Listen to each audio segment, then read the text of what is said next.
The main storyline from the game yesterday, like you mentioned, the Raptors shot 78.4% from the free throw line during the regular season. And last night, they were 18 of 36 from the free throw line.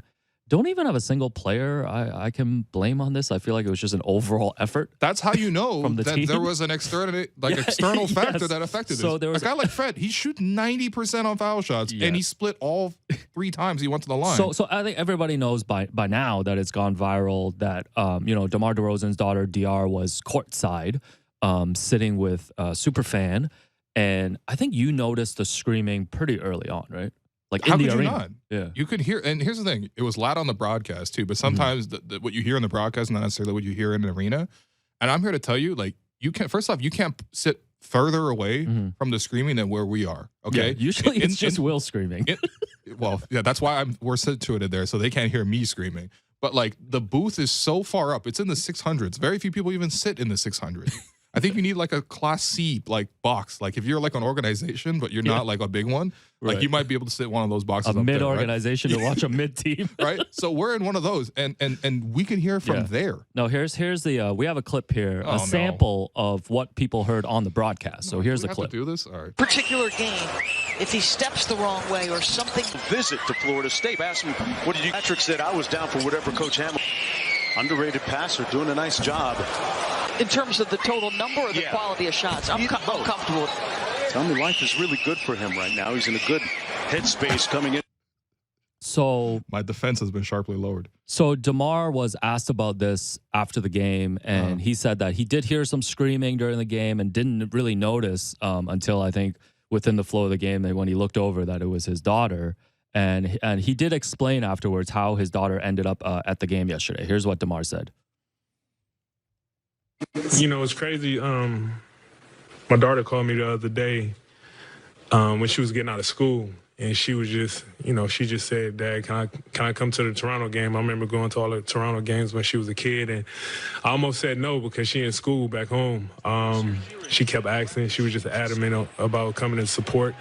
And I just said, you can miss one day of school and, come to a game. And I'm glad I did. I owe her some money for sure. Is she coming, Fred? No, she got to go back to school. School first. Oh, no. Hold on. No, add insult to injury. There's nothing you are learning as a 10-year-old in school that is so necessary that you are now going to miss. No, if you're going to influence the play-in, please influence the next play. Diar DeRozan needs to learn. Well, is calculus too early for 10-year-old? Yeah. Okay, relax, Asian dad. No, no one's ever been more Asian than that's Saban. My goodness. Man. She's so reportedly she's not going to that's not fair. Miami. That's so not fair. Who's not bought you out there? Like get her some tickets. So there was a lot of avid investigative journalism that was taking place during the broadcast yesterday. So as everybody knows, Pascal drew the foul late in the game, went to the free throw line, had 3 to tie the game. He makes the first one. Yep. There was screaming on the first one. Yep. And then apparently Diar faked him out and didn't scream on the second one, which he missed. And then she brought the screaming back on the third. It is actually an ingenious ploy. Like, this is exactly right up my alley. You don't understand. Like, as the game was going on, even when the Raptors are up 15, up 19 or whatever, and you guys were all chilling in the booth, I'm like really intensely locked into every possession. I'm even tweeting out ideas with maybe the potential hope that Game Op somehow sees this in some way. But like, and I talked about this in the postgame show, there's been this thing that's been done all year long for I'm assuming way back to when the franchise since first the very started. beginning. Since the very beginning, it's been sort of done with Herbie Kuhn, the in-arena announcer, where he will say, Pascal Siakam going to the line, shooting too. And the whole idea is obviously there's tons of noise, there's all sorts of loudness and whatever, but everyone's supposed to just go silent as they go shoot free throws. I've always thought that would be a little bit eerie for me personally. But again, obviously I'm not anywhere close to those kind of scenarios. However, when you make it so silent, then it makes the screech even more effective, right? Because at least if there was noise in the background, if like for some reason we started just chanting MVP, that's even more distracting. No, I don't think so. Because at least then you won't hear this piercing like hawk come through the air. I'm helping my guy Herbie beat these allegations. I'm just saying. I really do think we should reevaluate that portion. I also think that look, honestly, this whole thing and how ridiculous it's become. Even the reaction, people are saying like we got to toss her out or this got to be banned. Also, like that's so ridiculous. I think this whole thing, exactly right. I think this whole scenario reminded me of just like fundamentally sports is a children's game that adults play for Yeah. serious money, That and adults and lose other sleep adults over. get Yeah. mad about and lose sleep over and Yeah. lose money over. This is a children's game.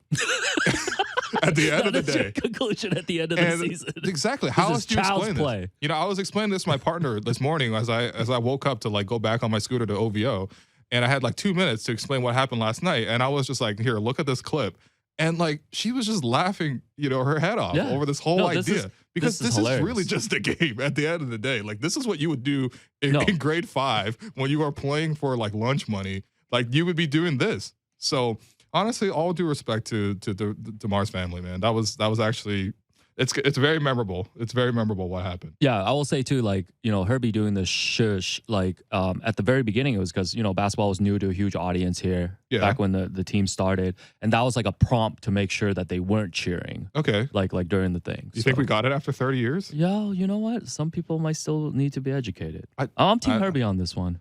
Yeah, Mm. I'm Team Herbie. But I get it. Listen, But listen, ultimately, ultimately, you know the what? players have to make the free throws. Just Like, there's make- no excuses. Just make There your really free isn't. throws. Like, Fred and Pascal both were asked about the screaming. And They then were both, asked about it today. Yeah, they're very. Imagine cleaning out your locker for the whole season after being disappointed in the play-in, and people are Yeah. just being like, "Yo, that 10-year-old girl, did she cause you to lose?" Well, like, man, that's yesterday, tough, man. yesterday they both said, Pascal specifically said that he didn't really hear it.